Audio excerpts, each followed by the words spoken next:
السلام علیکم ناظرین، تحفہ یا علی مدد، میں ہوں اعتزاز نقی اور ہم آپ تک پہنچا رہے ہیں خبریں محلہ بنی ہاشم سے۔ سب سے پہلے ہیڈ لائنز۔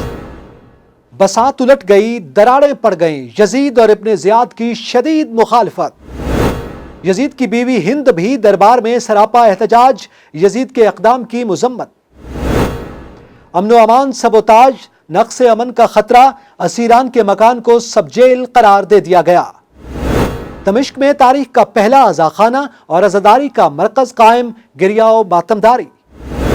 اور اب خبروں کی تفصیل۔ بساط الٹ گئی، دراڑیں پڑ گئیں، یزید اور ابن زیاد کی شدید مخالفت۔ اطلاعات کے مطابق یزید اور اس کے حواریوں کی تقریروں کے بعد جناب امام سجاد اور جناب زینب بنت علی کے خطبات نے تو بساط ہی الٹ دی۔ سب سے پہلے بنی امیہ کا ایک شخص یحییٰ ابن الحکم یزید پر برس پڑا۔ یزید نے اسے خاموش کرانے کی بہت کوشش کی مگر بے سود۔ اس نے اعلانیہ امام حسین کی شہادت اور اہل بیت رسول کی اسیری کی مذمت و مخالفت کی۔ یزید اور ابن زیاد پر لعنت ڈالی۔ اس کی دیکھا دیکھی سارا دربار اس کا ہم نوا بن گیا اور دربار کا ماحول بدل گیا۔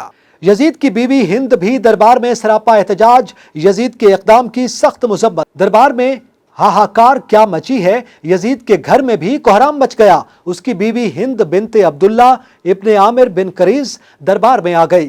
یزید اپنی خفت مٹانے کے لیے امام حسین کے سر کی بے حرمتی کر رہا تھا کہ یزید کی بیوی نے کہا، یزید تمہیں شرم نہیں آتی، نواسہ رسول جگر گوشہ بطول کے سر کی بے ادبی کرتے ہو۔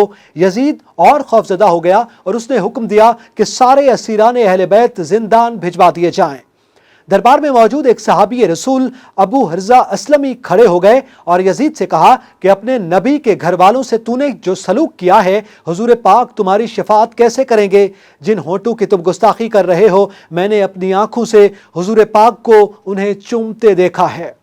امن و امان سبوتاج، نقص امن کا خطرہ، اسیران کے مکان کو سب جیل قرار دے دیا گیا۔ دربار یزید میں امام سجاد اور بی بی زینب عالیہ کے خطبات کے بعد صورتحال تیزی سے تبدیل ہونے لگی۔ زندان کے باہر پرسہ دینے والوں کی بھیڑ لگنے لگی۔ یزید نے بے بس ہو کر اسیران اہل بیت رسول کو ایک اور مکان میں منتقل کر کے اسے سب جیل قرار دے دیا ہے۔ دمشق میں تاریخ کا پہلا عزاخانہ اور عزاداری کا مرکز قائم، گریہ و ماتمداری۔ اطلاعات کے مطابق دمشق میں عزاداری کا مرکز قائم کر دیا گیا ہے۔ امام سجاد اور بی بی زینب عالیہ نے شہیدان کربلا کا غم منانے کے لیے سب جیل کو عزاخانہ بنا دیا۔ تفصیلات کے مطابق یزید کے حکم پر اہل بیت رسول کے اسیروں کو جس مکان میں منتقل کیا گیا، وہاں بھی پرسہ دینے والے پہنچ گئے۔ دن رات وہاں لوگ گریہ وزاری کرتے اور رسول اللہ کے گھرانے پر ظلم ڈھانے والوں پر لعنت بھیجتے۔ کچھ عرصہ بعد وہاں ماتم بھی ہونے لگا۔ یوں یہ مکان جو سب جیل تھا، تاریخ اسلام کا پہلا عزاخانہ اور عزاداری کا مرکز بن گیا۔ آپ وزٹ کر سکتے ہیں ہماری ویب سائٹ www.tv110.com، فالو کیجئے ہمارا فیس بک پیج اور سبسکرائب کیجئے ہمارا یوٹیوب چینل۔ دیکھتے رہیے محلہ بنی ہاشم سے۔ اللہ نگہبان۔